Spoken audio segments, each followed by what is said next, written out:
Opinions, viewpoints, and beliefs presented on this program do not necessarily reflect those of the management, the affiliates and broadcast partners, or the sponsors. Listener discretion is advised.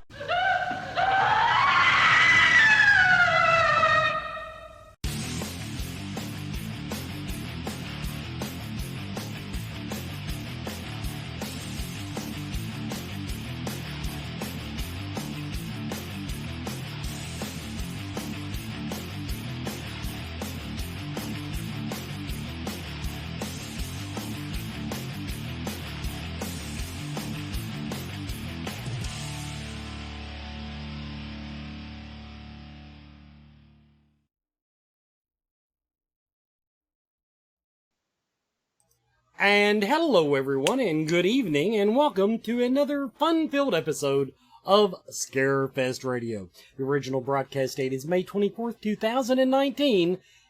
Happy Memorial Day weekend. My God, this year is going down the tubes quickly. Summer's here, it's going to be Scarefest, and then next thing you know, I got to go Christmas shopping. Jesus H. Christ. I do have a couple things I want to go over here. First of all, congratulations to the FedEx company for taking 8 days to get a package from Kentucky to fucking Nebraska. Raise them rates one more time. You've almost got it perfect. Can you tell I'm in a mood, everybody? Now, I will say, we finally had some beautiful weather here in Kentucky. It has been hot, but we have managed to be hot, cloudy, and rainy every day. But today was a beautiful day. And did I burn my bald spot? Okay, she says I did not burn my bald spot. The one that she pointed out to me about a month ago. Anyway. So, tonight our guest is Ronald Murphy. Now he's going to be speaking at the Scarefest. He's terribly, terribly overqualified to do this show, but he is professionally published short stories, poetry, and a play produced. He has written one novella entitled Ronald Dragonslayer. He's written an allegorical horror novel centering on werewolves in suburbia. A collection of stuff. He's been on Coast to Coast AM. He is, like I said, Ronald, would you believe that when I was talking about you last week, when we announced that you were speaking, Ken Boggle had the balls to ask me, "Oh, you haven't been on Coast to Coast AM?" Was Coast to Coast AM everything you dreamed it would be? I will tell you, I had a 2-hour spot on there. George Norrie found out that I did some independent acting whenever I was a little bit younger. So the first hour we talked about nothing but his friend who happens to be an actor. So I was able to promote my book for maybe 20 minutes. We talked about the paranormal. See, now why am I not famous? That's how I do all the time. I have done entire shows and not talked about the topic matter. But I always talk about the guest. I'm very careful about that. I just will try to get you off on tangents and find out what you had for dinner and stuff like that. So your topic coming in sounds like a fun topic, and it's something that I've hit here on the show and my old show and the other old show. But his topic, everyone, is Shadow of the Werewolf and Vampire, Historical Encounters with These Creatures of the Night. That's a good tagline right there, isn't it? That covers it. Yeah, it's a Creatures of the Night. Now, first let's just get into personal beliefs a little bit. Sure. Now, we were talking before the show. Actually, everybody, I should have recorded. We had the best discussion before the show, and I never prep my guests, but we had a really good conversation. And one of the things we talked about was, okay, and I have stated this publicly, the North American Dogman Project. The whole Dogman phenomenon freaks me the hell out. And, for some reason, Bigfoot, I have no problem. Oh yeah, Bigfoot's in the woods, he'll avoid me. But there are these, and we'll use the word horror stories, about dogmen type things that just absolutely blow me away. Now, that was a long way of getting to what brought you to these particular areas of study. That's a great question. My mother was a big fan of the paranormal, Bigfoot, UFOs, and such. So before we had podcasts, we had terrestrial radio. And every now and then, I grew up outside of Pittsburgh, Pennsylvania. And every now and then, the local radio station down there would have somebody on to discuss paranormal things, sightings and such. Well, back in the 1970s, 77 to be exact, there was a rash of Bigfoot sightings in my very small town where I grew up. And my mother would take my brother and I out, and I was 7 years old at the time, and we would go to the sites that was mentioned on these radio broadcasts looking for Bigfoot. So, I mean, I remember, 7-year-old going through the backwoods of Western Pennsylvania looking for Bigfoot with my mom. That seemed like a perfectly normal Saturday afternoon. And this really engendered in me this love for the unexplained, that there might be something out there that we simply have not, cataloged yet. So I grew up with this kind of wanderlust in me. And then I went to university and I studied literature. And then, as I'm going through these great tomes of literature, these classics of, of humanity, like in the Epic of Gilgamesh, you come across this character called Enkidu, which seems all the world to be what you would call a Bigfoot, a bipedal, hair-covered hominid that interacted with the human world. And then, you would find out in like Beowulf, this character of the Grendel, which crept around at night, a creature of the shadows. So we would have these anecdotal evidence of creatures that look and corresponded very much so to Bigfoot in these classic works, that have been revered for centuries, as part of, who we are. But people really didn't go very deeply into them. So I'm starting to see in these works the images of, the Bigfoot, or, the images of the vampire or the werewolf. And then I went to graduate school for history, and I just really took the love for the paranormal and paired it very nicely, kind of like a fine wine, with my love for the paranormal. And it comes out to be, the way I write. I have about 13 books out on various subjects. And the way I write, if you're a skeptic and you have an interest in this stuff, you can read my books without any problems whatsoever, because I write from a historical perspective. I'm cataloging the way different societies around the world saw these very strange and unexplained things, and how our contemporary culture kind of translates it into what we need to at this very day and age. Now, you actually triggered something in my mind there. Okay, you found things that looked like they were referencing Bigfoot. Mm-hmm. Then we've werewolves have been ingrained in the culture. I don't know. You tell me how long. I know back to the Dark Ages. Sure. Vampires about the same.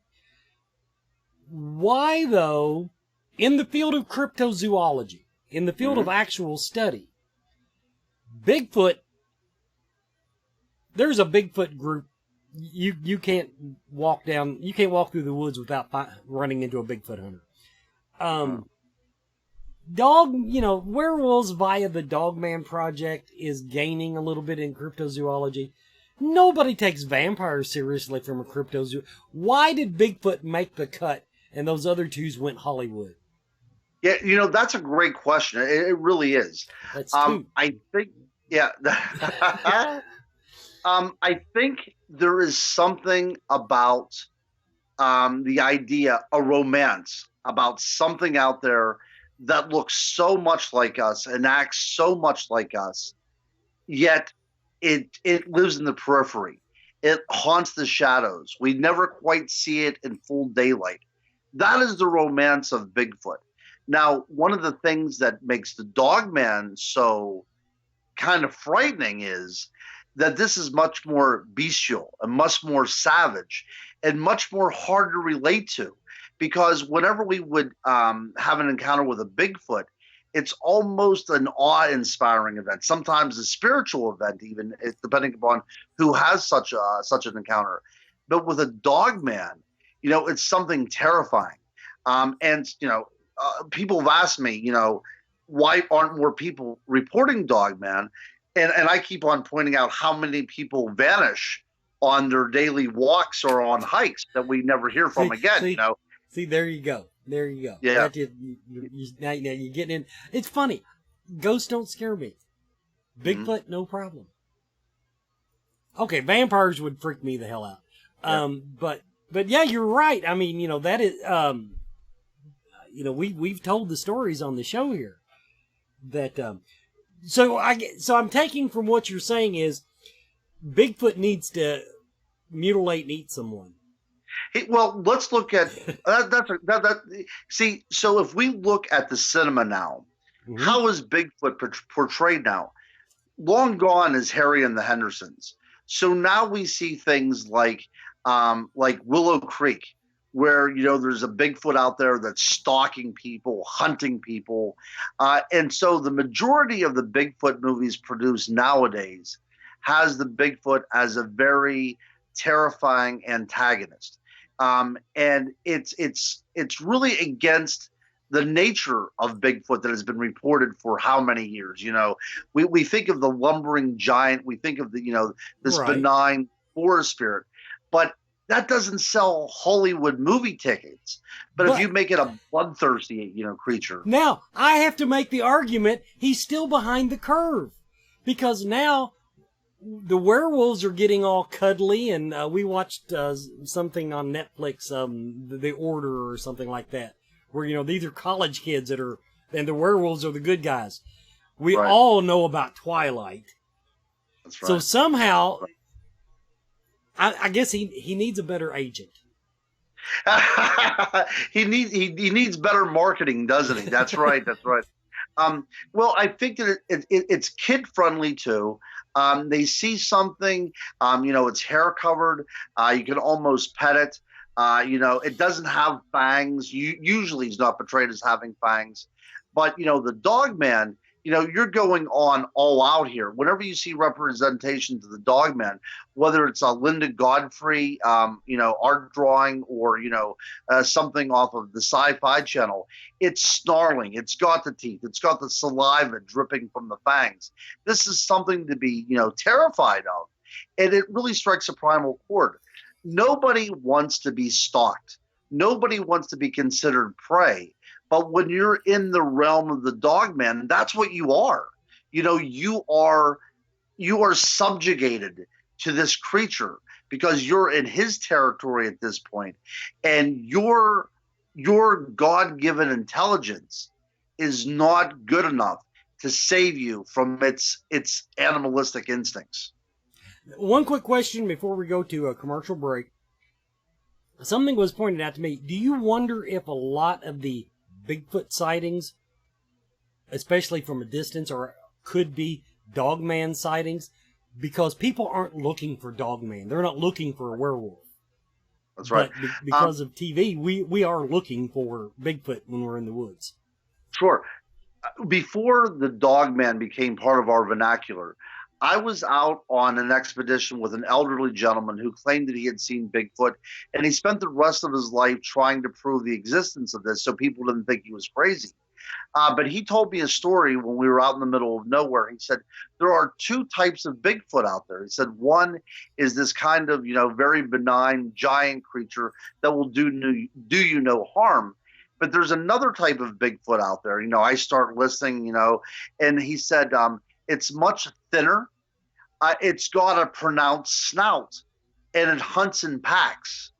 And that's the first time ever that I got a description of what you would think would be this dog man. And this was told by somebody that believed that this was just another species of a Bigfoot. There you go. Everybody, we're going to take our first commercial break. We'll be right back with more Scarefest Radio and our guest, Ronald Murphy.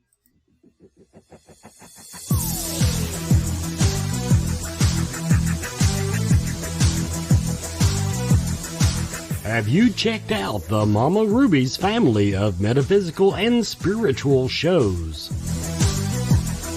The Mystical Fair in Lexington, Kentucky, Lexington's only monthly psychic and holistic healing arts fair.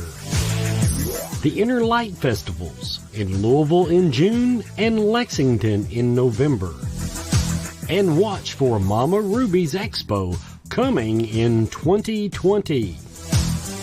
Plus, Mama Ruby's Meta Lecture Series featuring interesting guests speaking on fascinating subjects.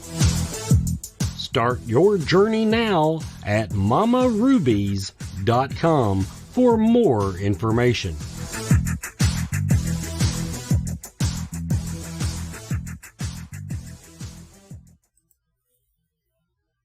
And welcome back, everybody, to Scarefest Radio. This weekend is Mystical Fair weekend. Saturday and Sunday, go to mysticalfairlex.com. That's down on Whipple Court in Lexington. So if you've got some time this weekend, check out the Mystical Fair. It's cheap. It's cheap and it's fun, and you can get a reading or get your foot detoxed, or I don't know if they have their masseuse this week. When they have it, they've got a really good masseuse if she's there. Also, don't forget the Inner Light Festival coming up next weekend, June 1st and 2nd in Louisville, Kentucky. InnerLightFestival.com. That's in Louisville, Kentucky. So a whole different market there. Now before we I'm going to move on to vampires, but I do have one question from the chat room, and it just goes to show you how much the marketing is different, because the question is, do you think that the Yeti, Sasquatch, Bigfoot, do you think these are all the same thing essentially? Like the same type of creature from the same type of... If they're kin. Yeah, we'll call them kin. Yeah, I would think so. I think that if they look the same and they act the same, if these are indeed flesh and blood creatures, whenever we talk about the Yeti or the Yeren in China, I think that we're talking about an evolutionary dead end that was able to maintain a remnant population around the world. Now, I'm going to bring you back to what you just said, because I happened to, I noticed how you parsed a word in there. If. And I know where you, so I'm going to take you there when we get back on werewolves. But now, okay, let's jump over to vampires. Okay. Because vampires, from the cryptozoological standpoint, don't get a lot of attention. They've been a movie icon for God knows forever. The first, from the chat room, what, by your definition, based on your research, we'll go there rather than maybe if you have some weird little belief that I don't know about, what exactly do you call what is a vampire? Other than what we see in Hollywood. Sure. I think that when we talk about a vampire, it is somebody that needs a human host to feed off of. Typically, we think of a vampire as another human being. But, of course, we have the vampire bat, which actually that eats nothing but blood. And if we look at traditions from around the world, a Greek tradition has their vampire that feeds off of human blood. It's a seemingly ape-like creature, almost like a baboon, that comes out of rocky crevices that live underground. And you have a lot of places in Indonesia where their creatures are more bat-like. Actually, it's been supposed that there may have been, now this is something that was brought up by Linnaeus, of all people, who categorized animal genuses, that there may have been a time when evolution fooled around with a flying ape, so that there might have been a bat-like creature out there that was based upon ape ancestry. Very, very frightening. Now, of course, the bats that we have nowadays, there's no proof to that at all. But this fact was raised again in the 1980s by an Australian scientist that thinks that it may have been possible that one point in the evolutionary history that nature did indeed fool around with the idea of a flying ape or a flying monkey or something along those lines. So whenever you think about something coming into your room, could this be some sort of folk memory or some sort of collective unconscious? If we would go into Jungian psychology, could this be a memory of that sort of creature coming into your room that is extremely human-like, yet is also able to fly, and drink blood and things like that? Something to consider. So as a researcher, as I write these books, I draw in all different beliefs from around the world. And as a cryptozoologist, there, more often than not, there is an unexplained animal behind vampiric incidences rather than a human being that is sucking your blood. Okay, now, kind of a side tangent question. Vampires, vampire bats. Which came first? Well, I guess I'm wondering about the word. Right. Well, in order to name the vampire bat, the vampire had to be part of the vernacular. So, whenever the Spanish came in, into that part of the area, southern Texas into Mexico, then they would have brought that loan word with them, of course. Yeah. Well, see, I did not actually know that, because I thought maybe the bat had been around. They called him the vampire bat, and then when they said, "Oh, wait, that guy's eating humans," they said, "Oh, look, we'll just leave off the bat word." Right. I really did not know. Right. Well, when we talk about creatures that drink blood, the word vampire doesn't appear in literature until the 1700s. So it comes in quite late.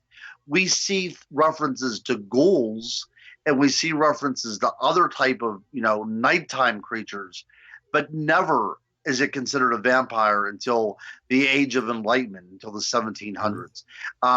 And, these are all great questions, my friend. So, if people are talking about coast to coast and such, these are really pertinent questions that people need to ask. So if you were in Middle Eastern thought, for instance, their idea of the jinn, which is one of these kind of amorphous characters, they fit quite nicely into the vampire phenomenon as well, because these are spirits that are capable of animating dead bodies. They're also found in cemeteries, and they have been known to feed off of the living. So this could indeed be a vampire creature as well, too. But, if you would go back to the very first true vampire, we would have to look at the Judeo-Christian element of the Garden of Eden. According to that tradition, Eve was not Adam's first wife. There you go. The first wife of Adam was, Lilith. And she was this, this is going to be a good word. This is a good 50-cent word. She was made consubstantial with Adam. So she was made from the very earth from which Adam was made. And she would not be subjugated by the human being, So there was a very sexual nature to this as well, too. So those people that are into vampirism and want to read a highly charged book about vampires and sexuality, you can buy my book entitled On Vampires, and you'll get the R-rated version of this. But so Lilith wanted to have supremacy in her sexual relationship with Adam, and Adam would have none of that. So she was thrown out of Eden, and as the story goes, as she's wandering around the wastelands outside of the garden, she runs into none other than Satan himself, who she then begins to have children with, and these children were born solely to feed off of the offspring of Adam and Eve. So Eve was actually the second wife.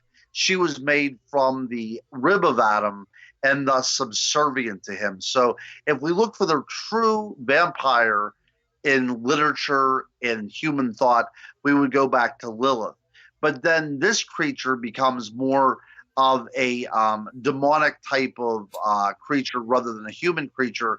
And then she becomes something called a strigoi, this creature of the night. And that was the word they used in that other TV show I watched. Go ahead. There you go. But the Greek word for that would be a strix, Strix. And owls to this very day have that as their scientific name. And if you would look at books of the Bible, they talk about the wastelands being inhabited by these owls. But if you would go back even further, the translation would be that would be the realm of Lilith. So she becomes this kind of creature a bird-like creature that feeds off the living. Again, this is giving an overview, a very brief overview of this thing, because it's very, very complicated. So I would advise all those people out there that would like to read about this further, get on vampires. Shameless self-promotion, and of course, my answer to the whole Lilith story. Bitches be crazy. Oh, it didn't come out very loud. Anyway, I haven't checked my volume on my sound effect board. Okay,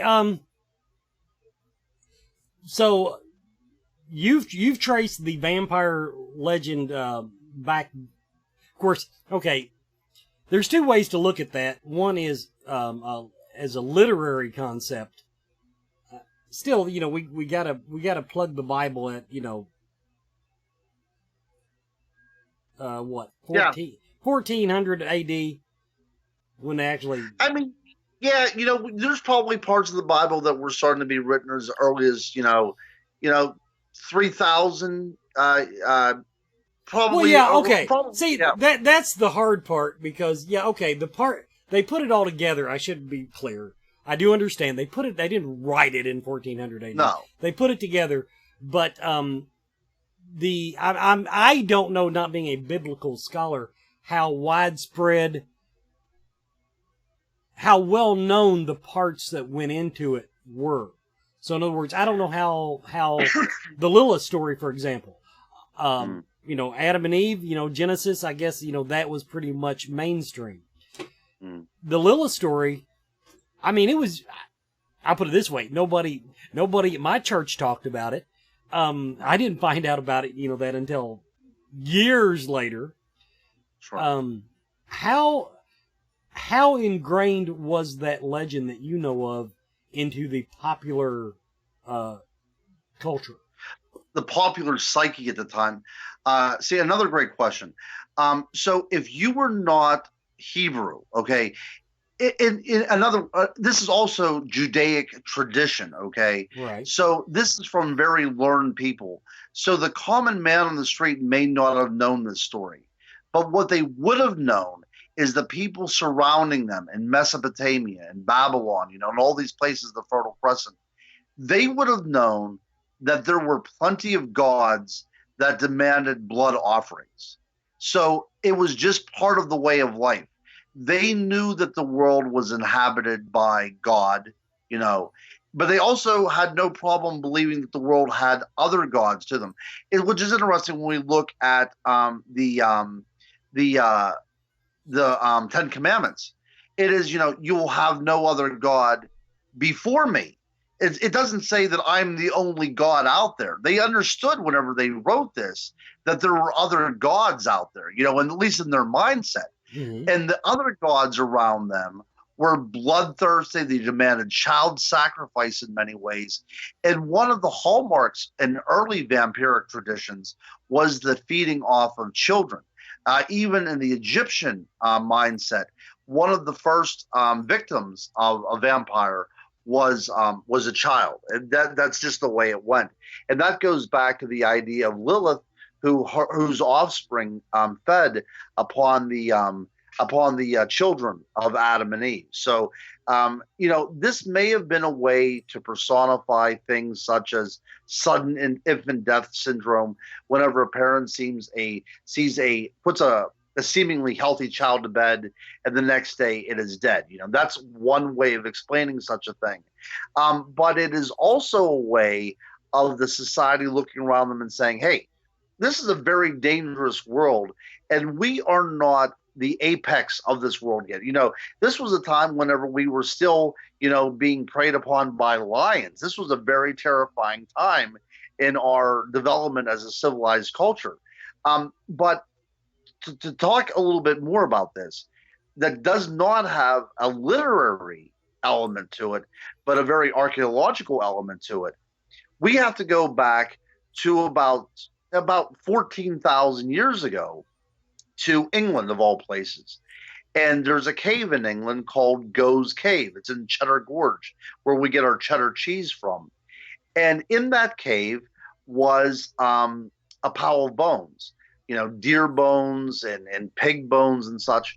But there was also 3 bones of human beings. 2 of them were children. 1 of them was a young adult. And they were processed the same as the other bones.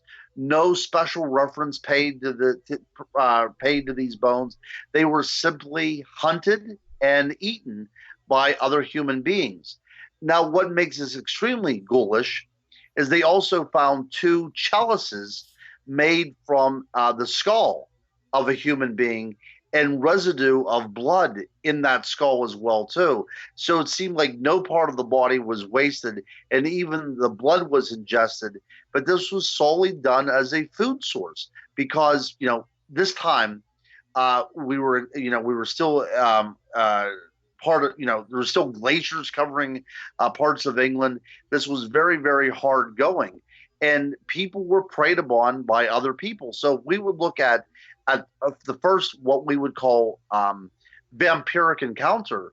This has nothing to do with literature. This has nothing to do with Judeo-Christian tradition. This has to do with a human being needing sustenance, so they turn to other people for prey. Ew. Everybody, yeah. You're watching Scarefest Radio. Commercial break.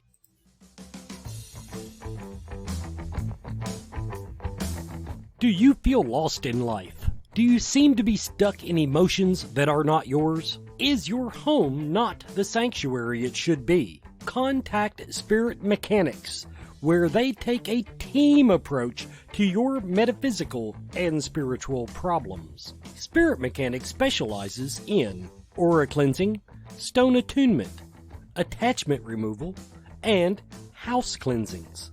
Spirit Mechanics tailors their approach to your individual spiritual path and needs. Find them every month at Lexington, Kentucky's Mystical Fair, mysticalfairlex.com, or on Facebook by searching Spirit Mechanics, that's MECHANIX.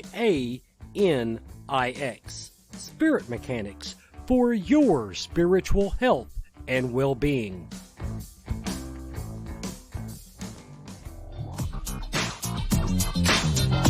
Everyone is talking about CBD oil. Most of us know that CBD is a cannabis compound that has significant medical benefits, but does not make people high. Its benefits include pain relief, anti-seizure properties, anxiety relief, fights cancer, reduces the risk of diabetes, and it is even used as a sleep aid. Blue Leaf Naturals CBD and hemp products are full-spectrum hemp extract oils. They use only hemp grown in Kentucky, supporting Kentucky farmers and businesses and helping you and your family stay healthy and well. Blue Leaf Naturals, created with care from seed to shelf. Visit their website at blueleafnaturals.com. Blue Leaf Naturals, a Kentucky proud company.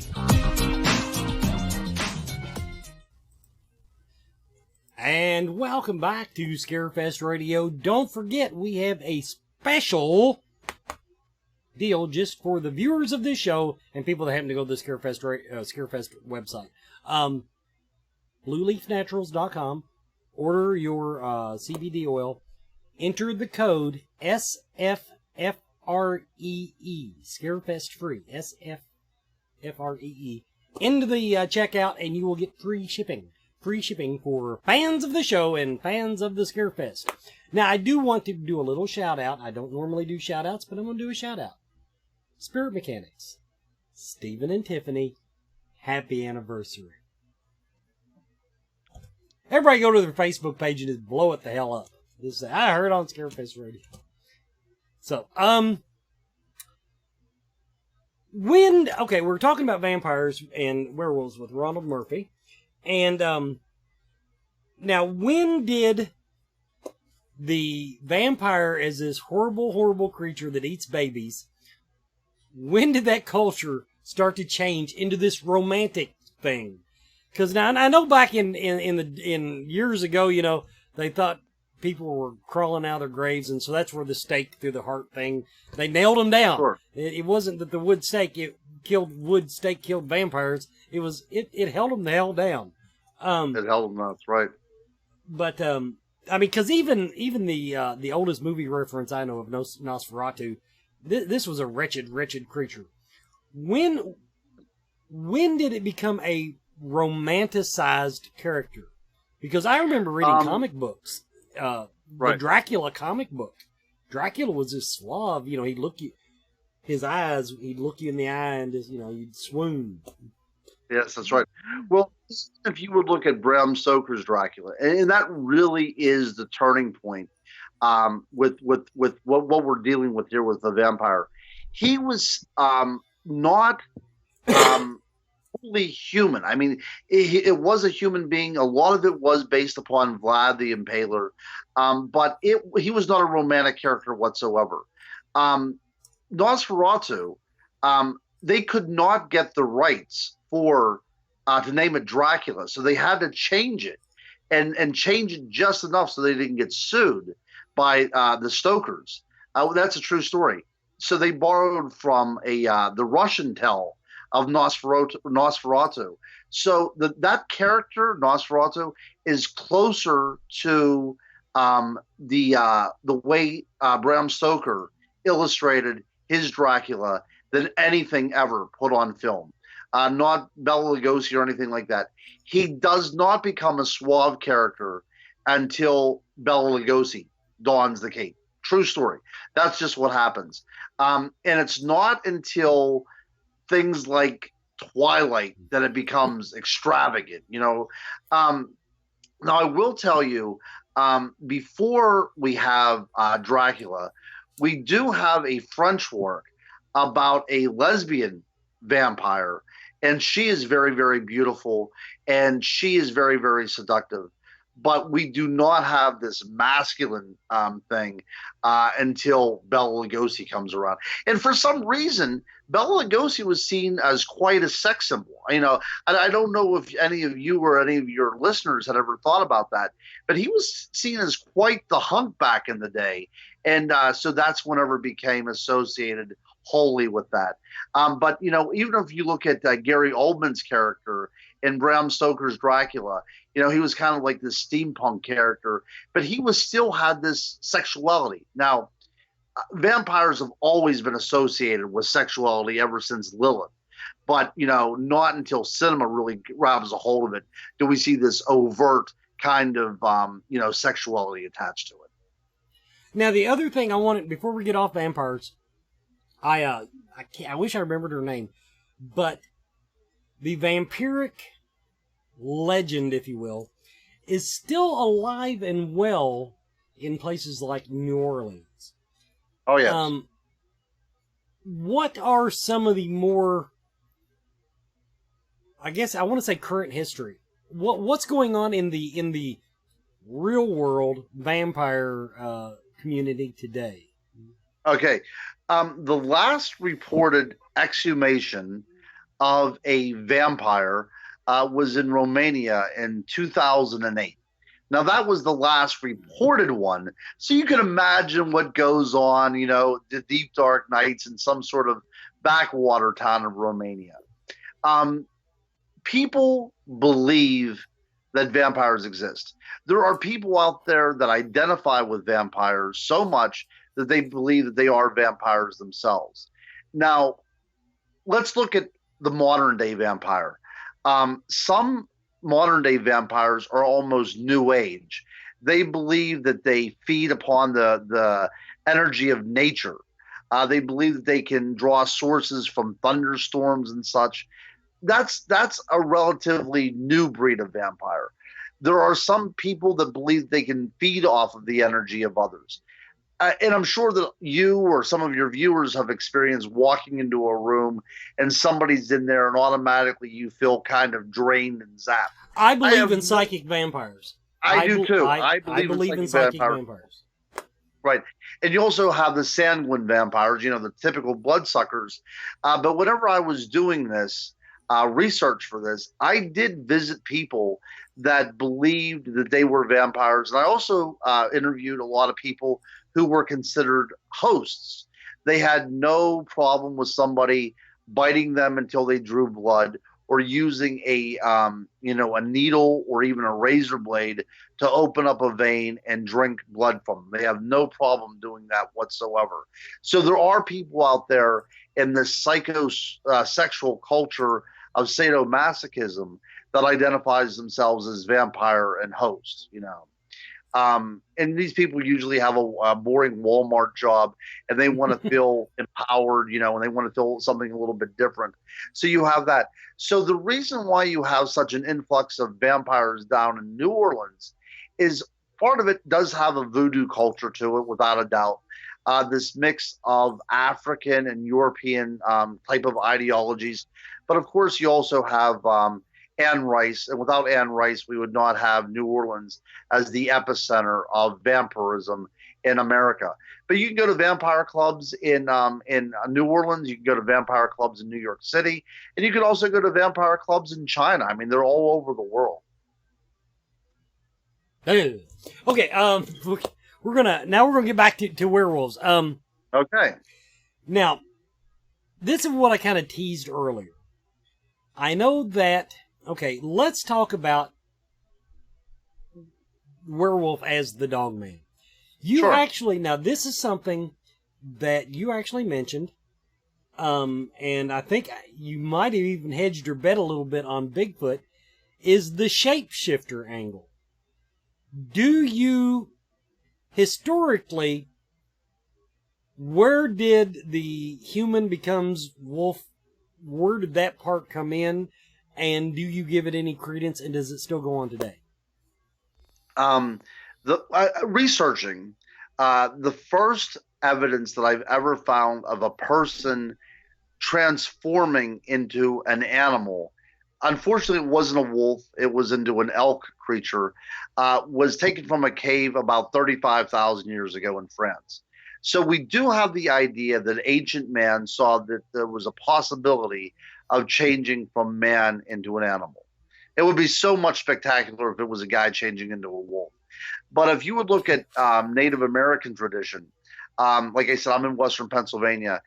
Throughout the Ohio Valley, there are many Indian tribes that have the idea that their ancestors were wolves, or that through some sort of shamanic trance they could shapeshift into wolves.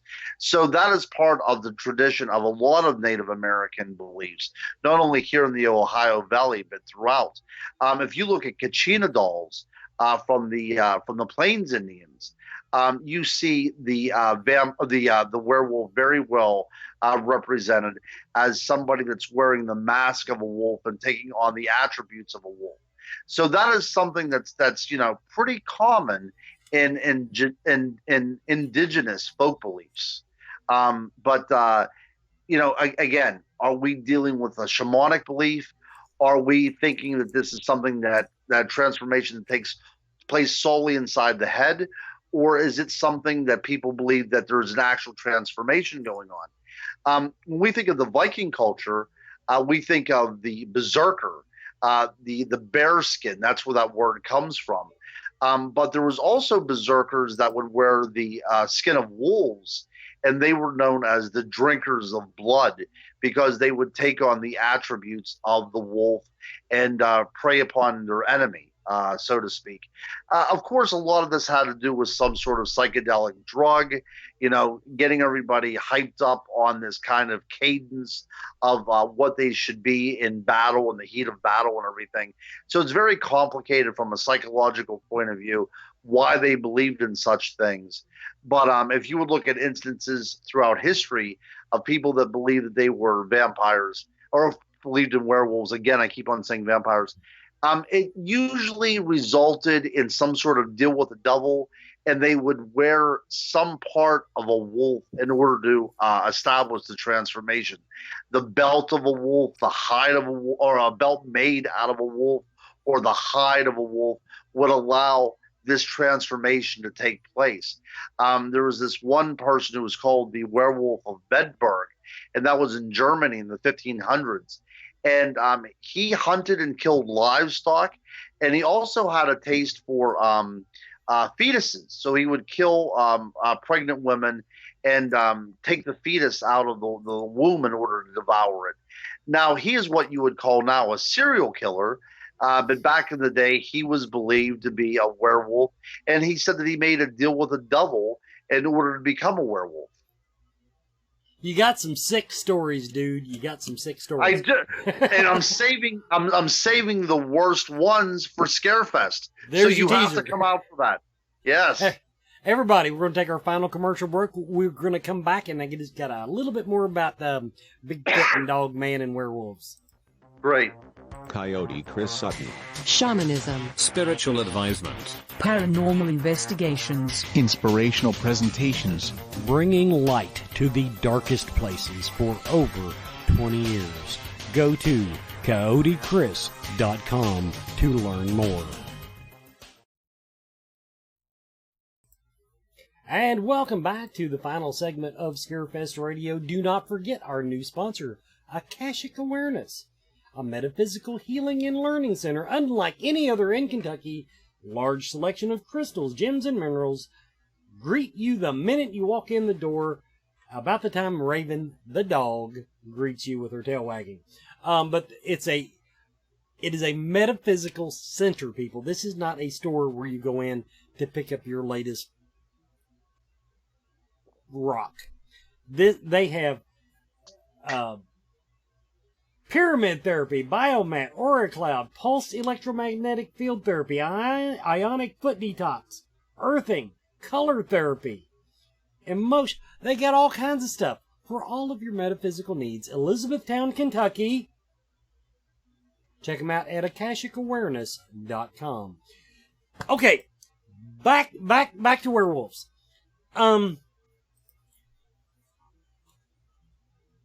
So this is where I'm going to get you as a paranormal enthusiast. Okay, let's forget about the historical researcher for just a moment. Okay. Do you? I don't want to say do you believe. How open are you to the idea that what we call the Dog Man is in fact your classic werewolf that is a person during the day? How open are you to that ideology? Well, extremely open. Okay. I'm a skeptic because whenever you write about such outlandish things, it requires a great deal of evidence to prove. Fair enough. You can't just take this with a grain of salt. However, that being said, I've talked to so many people who have had encounters with what we would call dogmen, and obviously they were not lying. So something is going on out there. I have a track in my collection that you'll have to come down to Scarefest to see, which is a huge track of a purported dogman. Now, the person that was the witness to this track claims that it was a human being that transformed into an animal, and that was the track that was left behind. It's a massive track. You can see the claws on it. I've had people say that it probably is a bear track, but here in Western Pennsylvania, we do not have bear that size. It looks like a huge grizzly track. And I know the person that cast this track, and it's only about 15 miles away from where I live right now.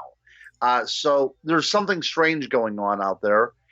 So strange that it's leaving behind evidence. I would say about 2 months ago, there was a rash of attacks at a llama farm whenever llamas were being taken down and having their throats ripped out. Something very big was capable of doing this, and we don't have anything in a part of Western Pennsylvania to do that. But interestingly enough, Pennsylvania has what is called a dogman triangle, which is this kind of focused werewolf activity, if you will, or dogman activity. People don't like to talk about the idea of transformation. I do. I think that if we're talking about something that seemingly operates in the realm of what we would call the werewolf, then we have to at least investigate it, even if it seems so far-fetched. One thing I have to point out, though, is that, we don't get to see very many photographs of these things, and we don't get to see we don't see any dead bodies of these things. Is it because that we're talking about a human being that is capable of transformation, and it's only in this state of this bestial state for a very limited time? I mean, that's something to consider as a paranormal investigator. If we're talking about ghosts and we're talking about, extraterrestrials that are flying, millions of light years to get here, then why can we not talk about a human that is able to assume the form of a bipedal dog-like creature that we call the dogman? I think it's something to consider.